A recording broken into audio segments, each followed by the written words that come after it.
Hello everyone, இனிமேல் நம்ம ஜெப்டோவில் order அடிக்க மாட்டோம். ஏன் இப்படி சொல்கிறேன்னா வீடியோவில் அதை பற்றி முழுசாக சொல்லியிருக்கேன், மறக்காமல் பாருங்கள். தரமான சம்பவம்னு சொல்லிட்டு கடைசி வீடியோவில் சொல்லியிருப்பேன். அதை பற்றி நான் உங்களுக்கு ஃபஸ்ட்டு ஏன் ஜெப்டோவில் ஆர்டர் அடிக்க மாட்டேன்னு சொல்லிடுறேன். பார்த்தீங்கன்னா சம்மர் டைம் வெயில் காலத்தில் ஒரு ஆஃபர் கொடுத்துருந்தாங்க. ஒரு மணிலேருந்து 4 மணி பார்த்தீங்கன்னா நிறைய அதிகம் வெயில் இருக்கும் மதியான நேரத்தில். அந்த டைமில் யாரும் வீட்டுக்கு போயிடக்கூடாதுன்னு சொல்லிட்டு ஒரு ஆஃபர் தந்திருந்தாங்க. அந்த ஒரு மணிலேருந்து 4 மணிக்குள்ளே பார்த்தீங்கன்னா அடிக்கிற ஆர்டர் பார்த்தீங்கன்னா ஒரு 10 ரூபா எக்ஸ்ட்ராவும் கிடைக்கும். இந்த டைமுக்குள்ளே எவ்வளோ ஆர்டர் அடிக்கிறோமோ அது காலையிலையும் சேரும், அது பார்த்தீங்கன்னா நைட்டும் சேரும். அந்த ஆஃபர் பார்த்தீங்கன்னா இப்போ இந்த மழை காலத்தில் நிறுத்திட்டாங்க. சரி, வெயில் காலத்தில் எங்களை நிற்க வைக்கிறதுக்காக இப்படி பண்ணீங்க, சரி இந்த ஆஃபர் தான் நிறுத்திட்டீங்க, எங்களுக்கு கொஞ்சம் காசு கொடுக்கணும்னு பாருங்கதா. அந்த காசும் அதே தான் இருக்குது. பார்த்தீங்கன்னா அது ரொம்ப கம்மியாகவே இருக்குது, காசு சொல்ல முடியாது.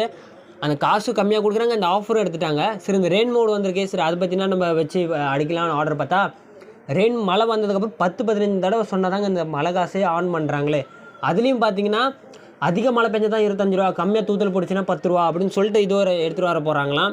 அதனால் பார்த்தீங்கன்னா நம்மளால் ஆர்டர் அடிக்க முடியல, காசு ரொம்பவே கம்மிங்க.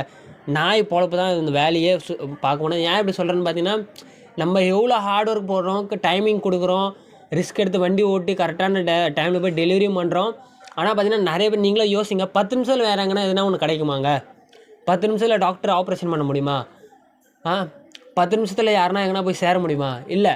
ஆனால் நாங்கள் 10 நிமிஷத்தில் ரிஸ்க் எடுத்து அவங்களோட ப்ராடக்டை சேஃபாக போய் டெலிவரி பண்ணுறோம். அது யோசிக்காமல் பார்த்தீங்கன்னா எங்களோட டைமிங், எங்களோட வேர்வை, எங்களோட ரத்தம் அது மட்டும் எடுத்துக்கிட்டு எங்களை அது ஒரு இது பண்ணுறாங்க. அது எனக்கு சொல்ல வரல, ஆனால் நீங்கள் புரிஞ்சுக்குவீங்கன்னு நினைக்கிறேன். ஆனால் பார்த்தீங்கன்னா நம்ம 1.5 மாதமாக நம்ம ஆர்டர் அடிச்சுக்கிட்டு இருப்போம் ஜெப்டோவில். இந்த 1.5 மாதத்தில் மட்டும் பார்த்தீங்கன்னா நான் 8லேருந்து 9 கிலோ குறைஞ்சிட்டது. கையில் பார்த்தீங்கன்னா தெரியும், இந்த எலும்பெல்லாம் எனக்கு ஓரளவுக்கு தான் வெளியே வந்துருந்துச்சு. பார்த்தீங்கன்னா அதிகமாகவே எனக்கு வெளியே வந்துருச்சு. மூஞ்சில் டொக்கு வந்துருச்சு.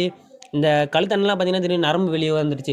இது வீட்டில் இருக்கவங்க சொன்னதுக்கப்புறம் தான் நானே இதை கவனிச்சது. இதுக்கு முன்னாடிலாம் கவனிக்கவே இல்லை, அப்படின்னு நான் உண்டு அப்படின்னு இருந்தேன். சரி, இதுக்கப்புறம் நம்ம உடம்பையும் பார்த்துக்கணும் அப்படின்னு சொல்லி தான் நான் ஜெப்டோவில் இனிமேல் ஆர்டர் அடிக்கதான் நிறுத்திட்டேன். சரி, ஜெப்டோவில் நம்ம மும்பையில் நம்ம என்ன கவரப் பண்ணலாம்னு சொல்லிட்டு மறக்காமல் கமெண்ட்டில் சொல்லுங்கள். மும்பையில் பார்த்தீங்கன்னா நிறையவே இருக்குது. மும்பை உலகத்தை உங்களுக்கு நான் காமிக்கணுமா? மும்பையில் எந்த மாதிரிலாம் ஈவெண்ட்ஸ் நடக்கும்னு சொல்லிட்டு அதை காமிக்கணுமா? இல்லை ஃபெஸ்டிவல்ஸு, இல்லை ஃபிட்னஸ் எதனா வீடியோ போடலாமா, உடம்பு ஏற்றுற மாதிரி, இல்லை அதை பற்றி எதனா சேலஞ்சு போடலாமா?